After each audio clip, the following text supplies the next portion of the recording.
In the heart of southeastern North Carolina, nestled quietly among longleaf pine forests and slow-moving creeks, lies the small town of Bladenboro. It's the kind of place where people leave their doors unlocked, where neighbors know each other's names, and where the rhythm of life was once predictable, until something primal shattered that peace. In December 1953, a storm of fear swept into this sleepy community, leaving behind a trail of blood, silence, and a question that still haunts the region to this day. What was the Beast of Bladenboro? At first, the signs were subtle. A few odd sounds in the woods, animals acting strangely. But within days, things turned gruesome. A farmer found his 2 dogs brutally killed, flattened like pancakes, their bodies drained of blood. Locals couldn't believe what they were seeing. It wasn't just death, it was violence that seemed unnatural, surgical, even predatory. The dogs hadn't just been attacked, they'd been hunted. Then came more reports. Goats were being killed and mutilated. Cows showed signs of violent trauma. The corpses of animals were turning up in ditches and pastures across the town. What terrified people wasn't just the killing, it was the method. Every animal was reportedly drained of blood. Some had their jaws crushed. Others had deep claw marks on their bodies. No ordinary predator behaved like this. No wolf, bobcat, or bear left such a consistent, chilling signature. The sheriff of Bladenboro, George Fussell, began investigating. Locals, rattled and sleepless, armed themselves. Doors that had never known locks now had shotguns behind them. It wasn't just about the animals anymore. It was about safety, survival, and fear. Whatever was stalking the woods, it had begun to feel like a monster out of folklore, not biology. Rumors spread like wildfire. Some said it was a panther, escaped from a circus. Others whispered about an unknown creature, something ancient, and something that had crawled out of the swamps after centuries hidden. People described seeing shadowy figures in the woods, large, fast, and low to the ground. At night, dogs refused to go outside. Children huddled under blankets, listening to howls and screams that didn't sound like anything they'd heard before. What made the fear even more potent was the absence of answers. Every time someone thought they had seen the creature, it was gone before anyone could catch it. Tracks led nowhere. Clues vanished into the underbrush. And still, the killings continued. By the first week of January 1954, the town was in full-blown panic. The creature now had a name whispered through trembling lips: the Beast of Bladenboro. What began as a curious string of animal deaths had erupted into a full-fledged nightmare. And while the townspeople searched for reason, something unnatural continued to stalk the night. Whatever it wasn't finished yet, and Bladenboro was only just beginning to understand the terror it faced. January 1st, 1954. The new year dawned with more than the usual celebrations in Bladenboro.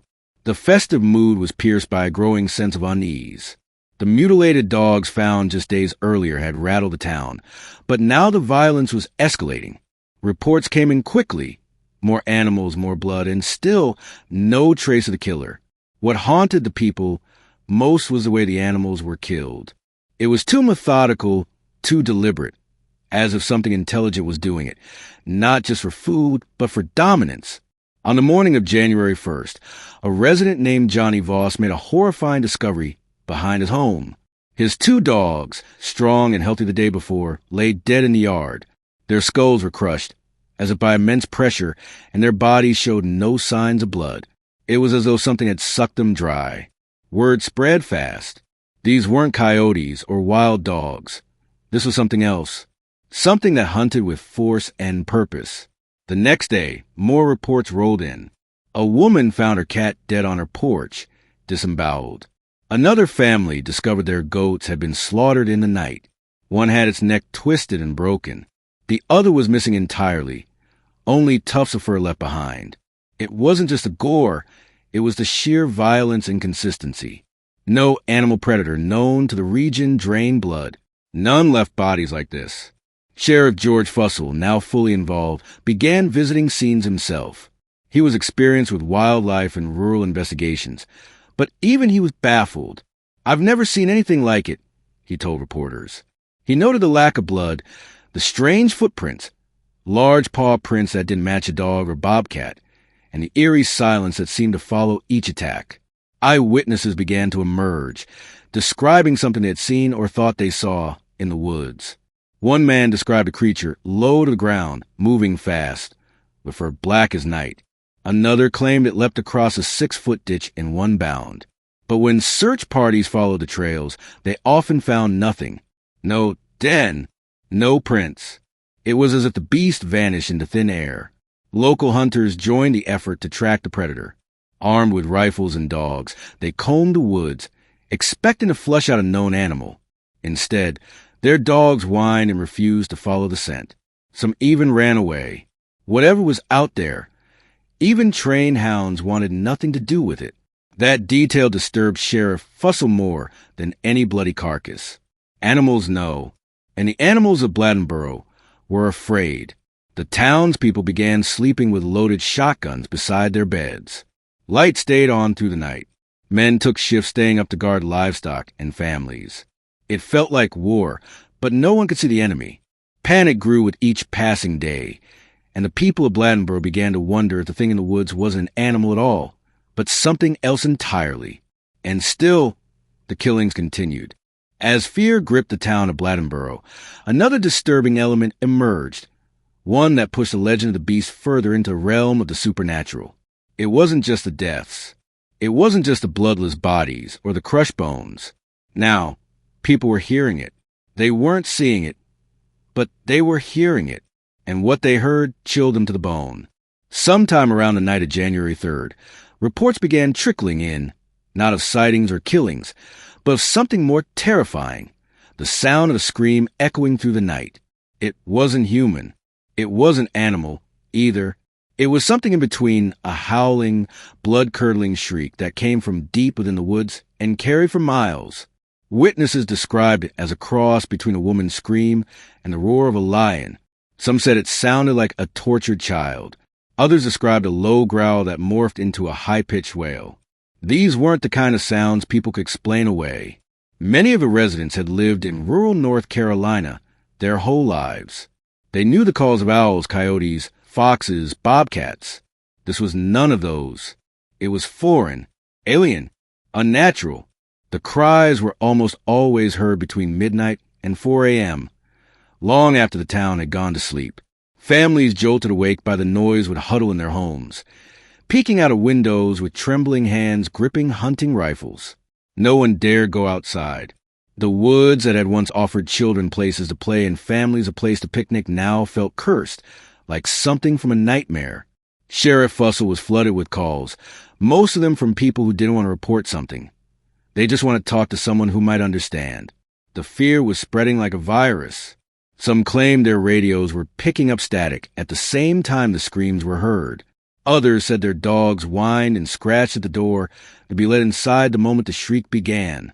Some even refused to leave their home for work in the early morning hours. Local men began forming their own night patrols, standing watch in trucks with spotlights and loaded rifles, hoping to glimpse whatever was behind the sounds.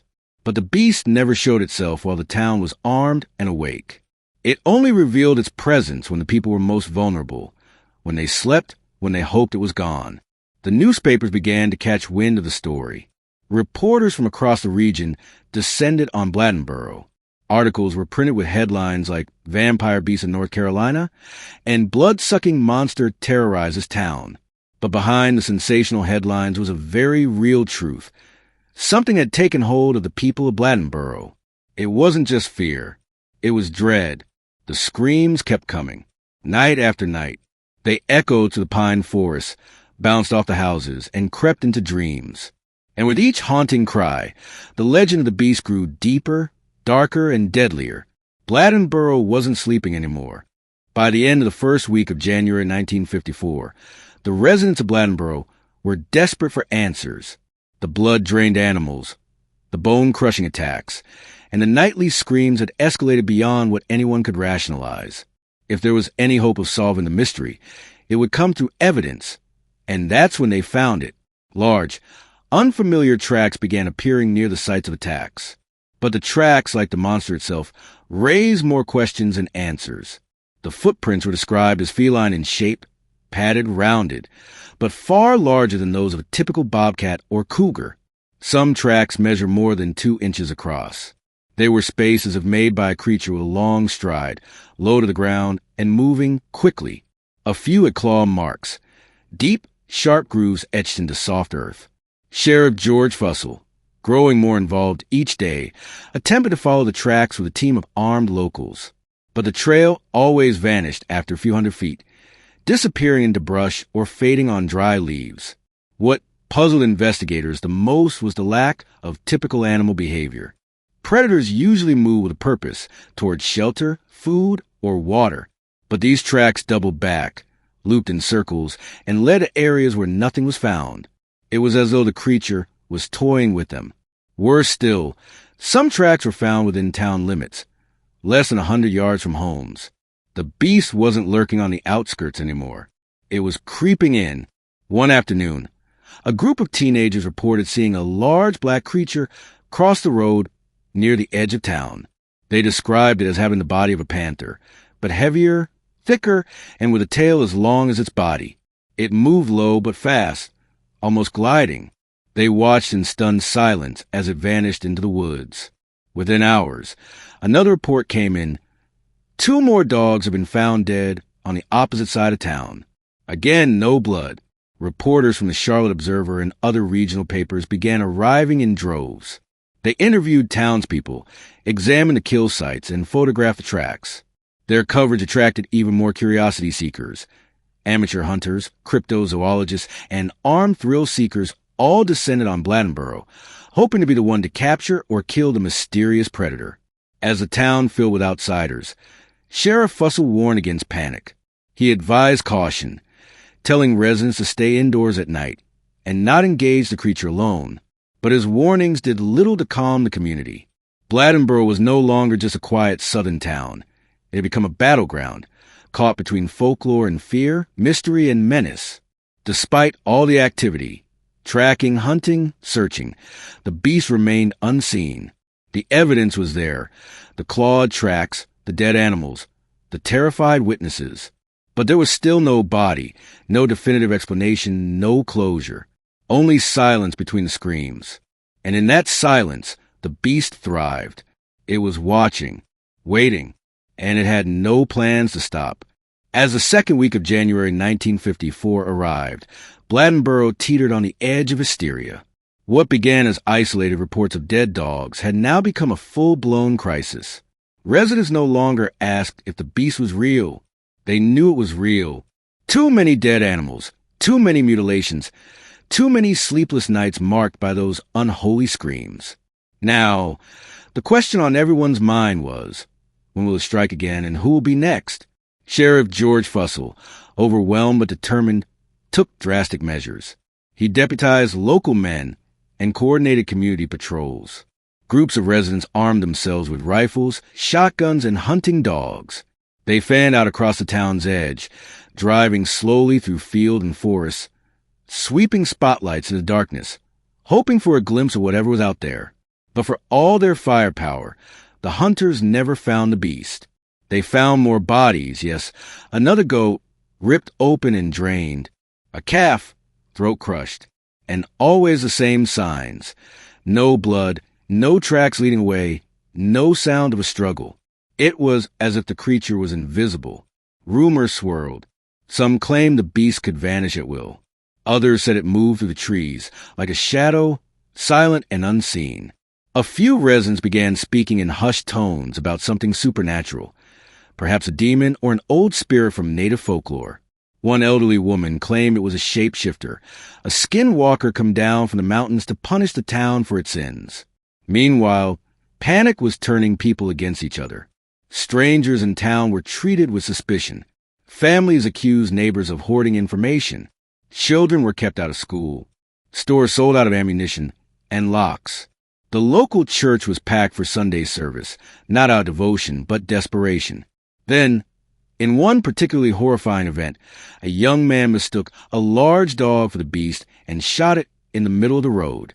The animal, a family pet, had wandered off during the night. The incident sparked outrage, but also highlighted the growing desperation of the people. They were scared, really scared, and in their fear, they were becoming dangerous. The mayor of Bladenboro faced mounting pressure to act. Some called for a curfew. Others demanded that the National Guard be brought in. But without solid evidence, no photos, no clear sightings, no captured creature, state officials refused to intervene. The town was on its own. Despite the rising tension, Sheriff Fussell continued to organize patrols and investigate new killings. But the pattern remained unchanged. Always at night, always silent, and always with the same brutal aftermath. It was as if the beast knew them, knew their movements, their plans. It avoided traps, eluded dogs, slipped past armed men without a trace. And every time they thought it had vanished for good, another scream tore through the dark, and another body was found. The people of Bladenboro were armed, yes, but they were no longer brave. They were being hunted, and they knew it. By mid-January, the town of Bladenboro had endured 2 relentless weeks of horror. Tension hung thick in the air, mingling with the smoke from cigarette tips and the dust of restless boots. The patrols had grown more aggressive, the headlines more dramatic. Outside attention peaked. Reporters from Charlotte, Raleigh, and even further afield swarmed the town. People wanted answers. More than that, they wanted closure. And then, on January 13th, 1954, the town got what it thought it wanted. A local man named Luther Davis claimed to have shot and killed a large bobcat in the nearby woods. The cat was nearly 4 feet long and weighed close to 90 pounds. It was a beast, no doubt, powerful, muscular, with slick blackish-brown fur and eyes that glinted like coins in the flash of cameras. It looked fierce, dangerous, maybe even deadly. Could this finally be the monster? Photos of Davis standing beside the dead bobcat made their way into newspapers across North Carolina. Headlines proclaimed, "Beast of Bladenboro killed." The town sighed in collective relief. Hunters lowered their rifles. Night patrols disbanded. Children walked to school without looking over their shoulders. The mayor declared the threat over. Sheriff Fussell, perhaps out of political pressure or a desperate desire to calm his people, agreed. The corpse of the bobcat was strung up on display in the center of town, like a medieval trophy. Locals gathered to stare at it, some snapping pictures, others scoffing. To many, it seemed too small, too ordinary. Could this animal really be responsible for such calculated carnage? Could this truly be the same creature that had reportedly crushed skulls, drained bodies of blood, and emitted inhuman screams? The skeptics weren't few. Some pointed out that no more than a day after the bobcat was shot, another dog had been found dead on the opposite side of town. Its neck broken, its body eerily intact but lifeless. There was no blood at the scene. Still, the officials stood by their declaration. The killing stopped, at least officially. The beast was gone, the crisis over. Newspapers lost interest. The reporters packed up and moved on. The hunters went home. Bladenboro tried to return to normal, but there was something unsettling about how easily the story was wrapped up. Residents continued to hear noises in the night. Livestock remained restless. And despite the declaration, a small but growing number of townsfolk whispered that the beast wasn't dead at all. They said it had simply moved on, hid deeper in the swamps. Gone quiet for now. Luther Davis, for his part, never claimed beyond doubt that what he shot was a beast. He only said it matched the description. But the mystery? That never died. And so, Bladenboro was left with a corpse, a headline, and a silence far more terrifying than any scream. Because now, they didn't know if the danger had truly passed, or if it was merely waiting for the right moment to strike again. Sometimes, a quiet forest hides more than shadows. The bobcat's death might have satisfied the headlines, but it never satisfied the town. In the weeks following its killing, life in Bladenboro limped back toward normalcy, but something had shifted. The laughter at the local diner was quieter. Children still avoided walking too close to the woods. And even in the calm, people spoke in low voices when discussing the events of January 1954. Because something didn't sit right. The bodies stopped turning up, or at least stopped being reported. But that didn't erase what had happened. At least 7 dogs, 2 goats, and a cow were confirmed killed by Sheriff Fussell's team. Multiple eyewitnesses swore they saw a creature that didn't match any native animal. Large paw prints, screams, and terrified pets refusing to leave porches weren't explained by a single bobcat. Privately, even Sheriff Fussell expressed doubt. He'd told reporters that the way the animals were killed, blood drained, skulls crushed, was not normal. He was no stranger to wildlife attacks. He knew bobcats. What he'd seen in January was something else. Still, the official line never changed. The beast had been brought down. End of story. Except it wasn't the end. Over the years, more residents came forward with stories they had never shared. A man admitted he'd seen glowing eyes outside his chicken coop one night, but never told anyone, for fear of being ridiculed. A teenage girl confessed decades later that she and her friend saw something panther-like sprint across the road while walking home from church. It wasn't just the size that startled her, she said. It was the way it moved, too fast, too smooth, almost like it floated. And then there were the reports from neighboring towns. In the months after the killings stopped in Bladenboro, similar livestock mutilations cropped up in nearby counties. A dog drained of blood in Robeson County. A goat torn open in Columbus. None of these incidents were officially connected to the Beast of Bladenboro, but to many, it felt like the creature had simply moved on. In the absence of answers, theories flourished. Some believed the creature was a genetic mutation, possibly a hybrid of a panther and another species, escaped from a lab or private collection. Others leaned into the paranormal, suggested it was a cryptid, a relic from another age, maybe even a manifestation of fear itself. The most radical theories even suggested government cover-ups or Native American curses tied to sacred land. Bladenboro tried to forget, but legends have a way of sinking their claws in deep, and so the stories persisted. Around campfires, in schoolyards, and in late-night conversations, people still spoke of the beast. They spoke of the screams, the bloodless kills, the fear. The bobcat gave them closure on paper. But the people of Bladenboro knew better. The truth never came. And some monsters never really die. Time passed, but the tale of the beast never really faded. As the years turned to decades, the story transformed. What once had been a chilling local crisis slowly grew into something else entirely. Folklore.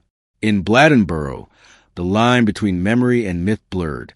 And while some tried to forget those terrifying days in January 1954, others embraced them. The beast had gone from feared killer to legendary icon.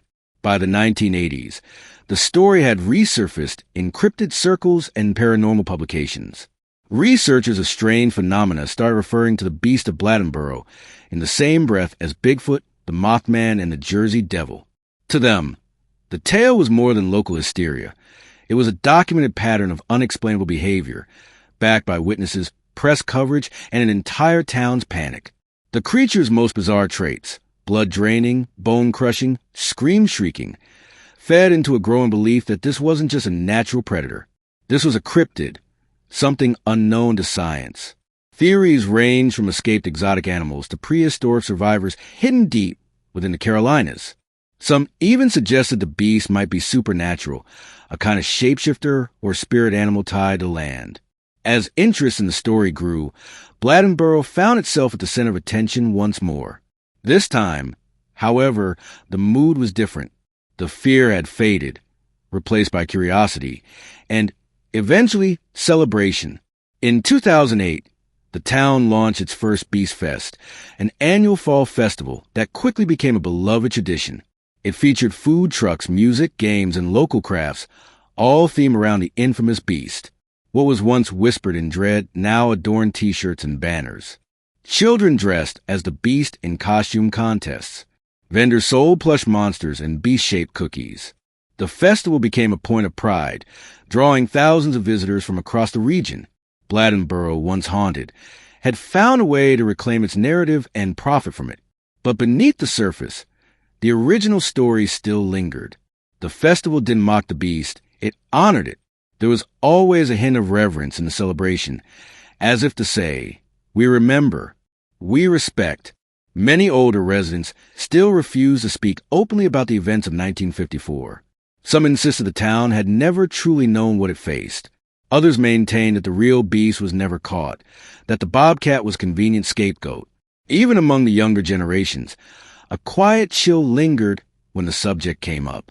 It was all fun and games during the festival. But once the crowds left and the lights dimmed, there were still stretches of dark pine forest where the air grew heavy and the night sounds returned. In that darkness, stories still lived.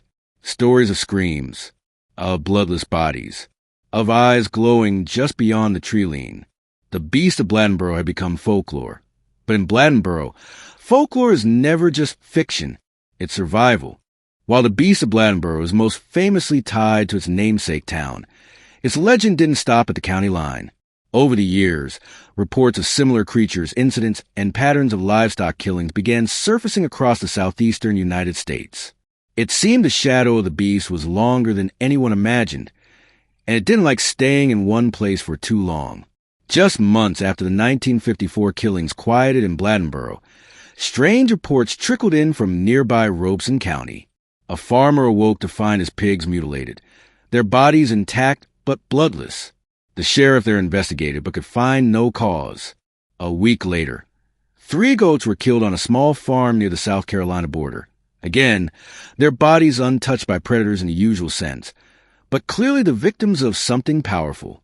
In 1955, a similar case appeared in Georgia, where 2 hunting dogs were discovered dead, both with crushed skulls and no visible bite marks. The local newspaper ran a brief article calling it another beast case, referencing the Bladenboro legend.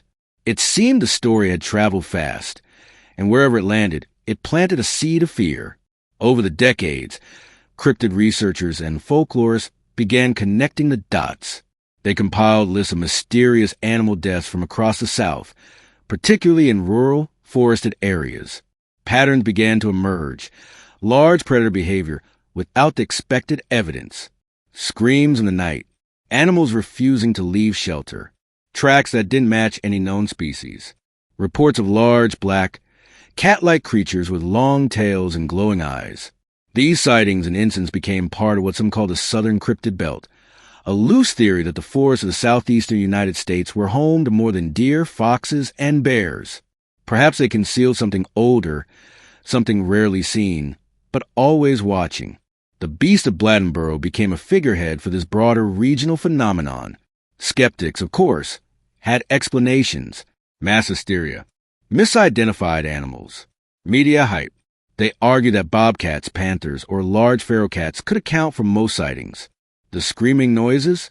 Maybe foxes or barn owls, whose cries are eerily human-like.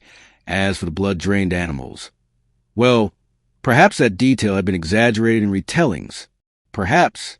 But what skeptics couldn't explain was the consistency. The uncanny similarity in events that took place years and miles apart. The fact that so many witnesses, hunters, farmers, officers, described a creature they couldn't match with anything they'd seen before. These were not city folks unfamiliar with wildlife. These were people who had lived their whole lives alongside nature, and they were certain this was different. And so the beast legend stretched outward. From the Carolinas to Tennessee, from Georgia to Mississippi, stories of similar creatures circulated in small towns and backwoods bars.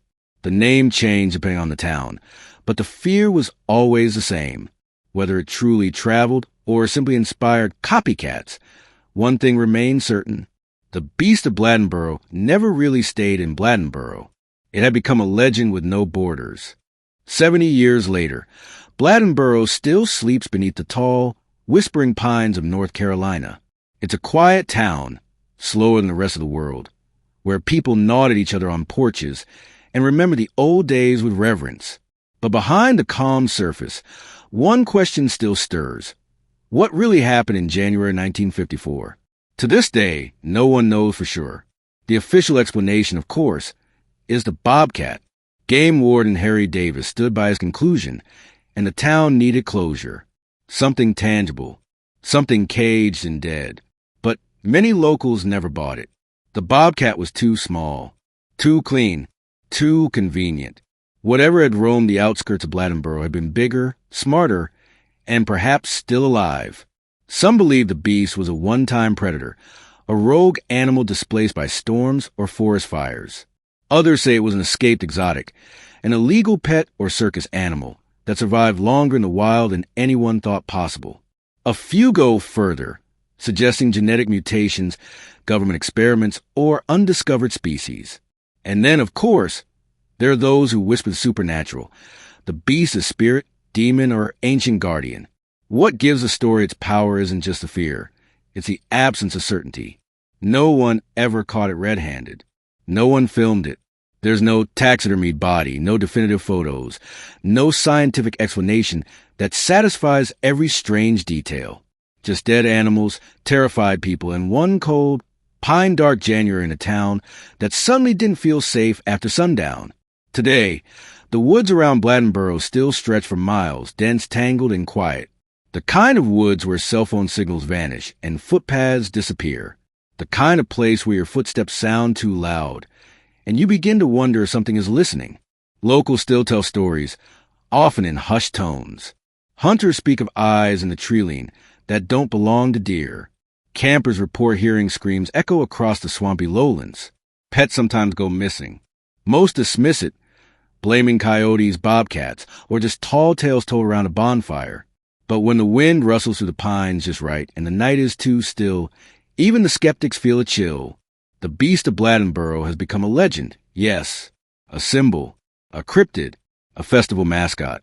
But legends don't last this long unless they tap into something real, something primal. The beast represents a fear that no matter how much we build, pave, and light up the night, there are still places in this world we don't control, still shadows we don't understand. And maybe that's what really haunts us. Not the creature itself, but the knowledge that it might still be out there, waiting, watching, hidden in the dark spaces where the forest doesn't want us to go. So, the next time you're driving through North Carolina and your GPS cuts out and the road narrows into trees and something moves in the brush just beyond your headlights, remember Bladenboro and remember the beast, because some monsters never leave. Think the beast was just a bobcat? Or do you believe something still lurks in those Carolina woods? Let us know in the comments. Like, subscribe, and don't forget, what's forgotten isn't always gone. This was the Crypt Stories, where legends breathe.